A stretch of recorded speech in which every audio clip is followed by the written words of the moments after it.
Assalamualaikum warahmatullahi wabarakatuh. Kembali lagi di videonya Galang Bramantio. Kali ini kita akan membahas dan menganalisa video portofolio SBMPTN tahun 2020 agar bisa lolos ke tahap diterima seperti itu.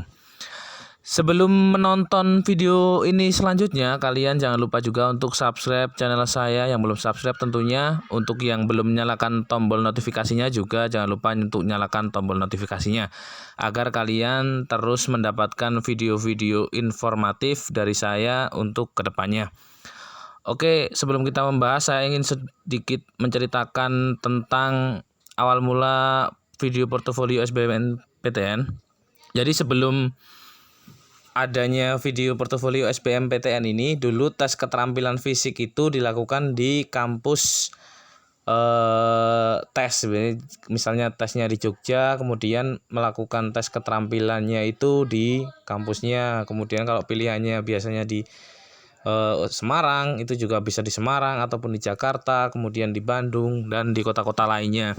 Nah, kemudahan yang sekarang itu tes keterampilan fisik itu menggunakan video, jadi bisa kalian lakukan semaksimal mungkin. Beda kalau dengan tes langsung di lokasi, biasanya ketika kalian masih kurang fit, kemudian kalian merasa sakit, itu akan berdampak juga terhadap kemaksimalan kalian dalam melakukan tes. Kalau di video kalian akan jauh lebih bisa mempersiapkannya, sehingga hasilnya pun akan jauh bisa lebih baik kayak gitu. Kali ini kita akan mencoba menganalisa sebuah video portofolio, baik itu dari urutannya, kemudian baik itu dari apa-apa saja yang harus diperhatikan dalam membuat sebuah video portofolio ini, agar di tahun 2020 ini video kalian akan dilirik dan mendapat kepercayaan untuk diterima di kampus yang kalian pilih seperti itu. Oke, kali ini kita akan menganalisa sebuah video portofolio lolos SBMPTN tahun 2019. Video ini adalah videonya adik saya yang kebetulan dari awal sampai akhir adalah saya yang mengeditnya, kemudian saya yang membuat konsep dan ide, baik itu dari sikap, kemudian dari apa-apa saja yang harus dilakukan, mulai dari awal sampai akhir video seperti itu. Di dalam video ini ada 5 aspek yang harus kalian perhatikan. Nanti saya akan jelaskan satu persatu. Sembari saya akan menampilkan videonya dari awal. Jadi buat kalian yang kemarin tanya apa saja yang harus diperhatikan, kemudian apa-apa saja yang harus ada di dalam video portofolionya, kita coba analisa bersama. Oke, kita mulai dari video yang awal. Di awal kalian silakan nanti bisa jalan tegap tampak samping. Itu wajib kalian lakukan sebelum perkenalan. Itu kalian tanpa menggunakan alas kaki. Kemudian kalian harus berpakaian olahraga. Usahakan pakaian olahraga yang kalian gunakan itu adalah pakaian olahraga yang bagus, ataupun dalam artian terlihat tidak memberikan kepercayaan yang kurang kepada penyeleksi. Kalian bisa menggunakan pakaian olahraga yang press body misalnya, yang melihatkan tubuh kalian benar-benar tampak atlet seperti itu. Oke, kita mulai saja videonya. Nah, kalian berjalan ke samping, menghadap ke depan, tegak jalannya. Kemudian setelah itu video jalan tegap tampak depan, sikapnya anatomi. Nah, di dalam sikap anatomi ini, untuk tangan kalian itu menghadap ke depan. Kemudian kakinya rapat, lurus, pandangannya juga fokusnya ke depan, seperti itu. Nah, setelah kalian melakukan jalan tegap tampak depan sikap anatomi, kalian langsung memperkenalkan diri kalian. Adapun perkenalan kalian harus benar-benar yang tegas, lugas, dan tidak terbata-bata. Assalamualaikum warahmatullahi wabarakatuh. Perkenalkan, nama saya Erza Azial Muhammad. Tempat tanggal lahir saya Purworejo 15 April 2001. Saya dari SMA Muhammadiyah Purworejo. Oke.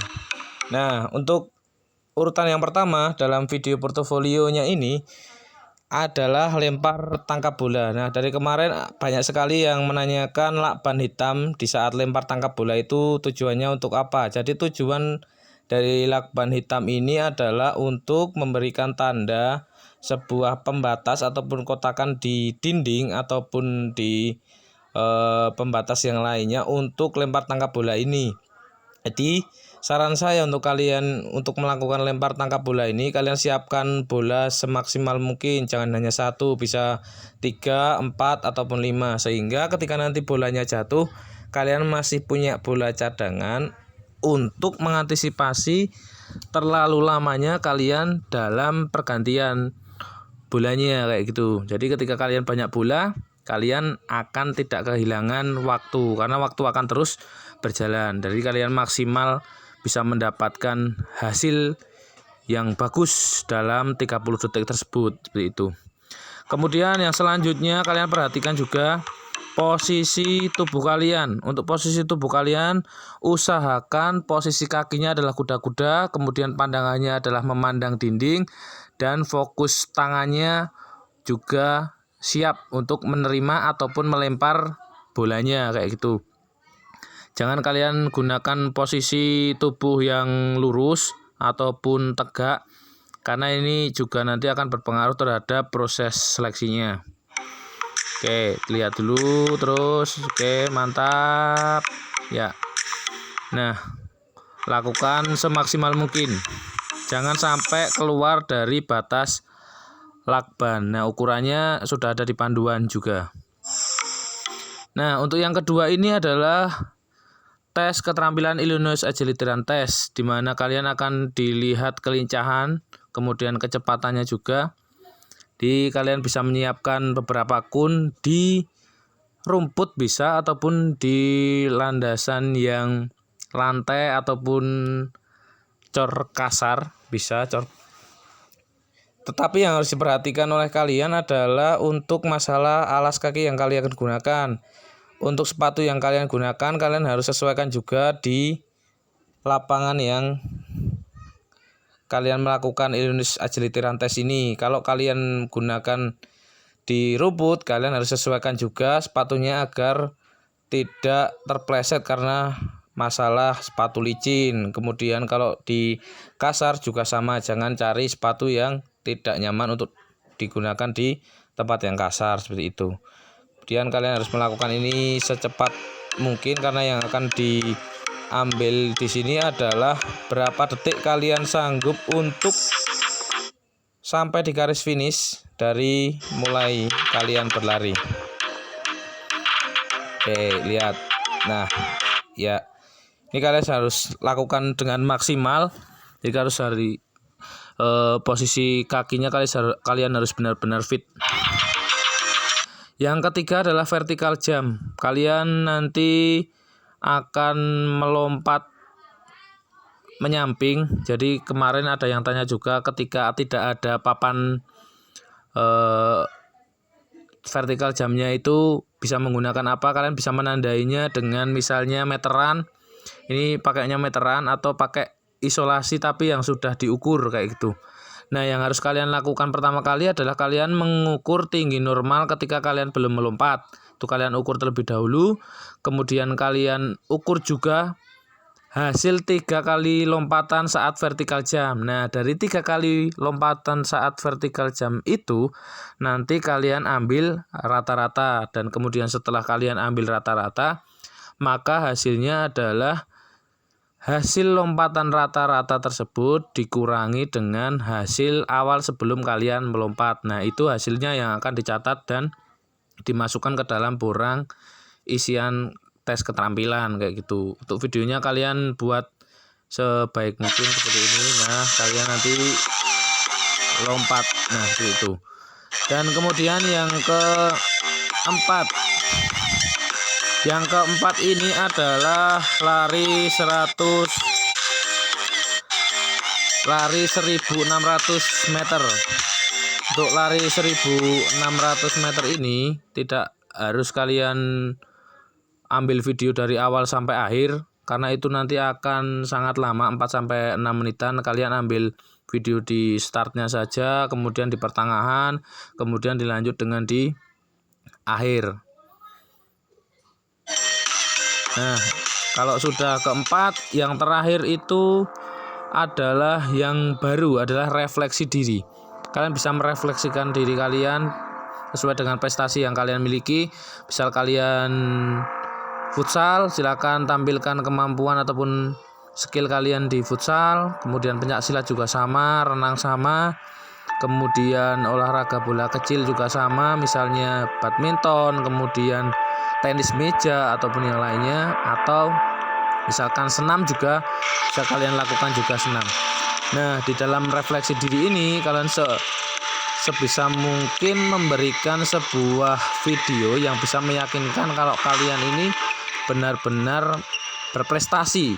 Bisa kalian lakukan ataupun berikan video tentang kalian mendapatkan penghargaan misalnya, ataupun mendapatkan kejuaraan di tingkat yang tinggi, baik itu nasional, kemudian provinsi, kabupaten, atau justru malah internasional. Itu jauh akan meyakinkan dan membuat penyeleksi akan memilih kamu untuk lolos, seperti itu.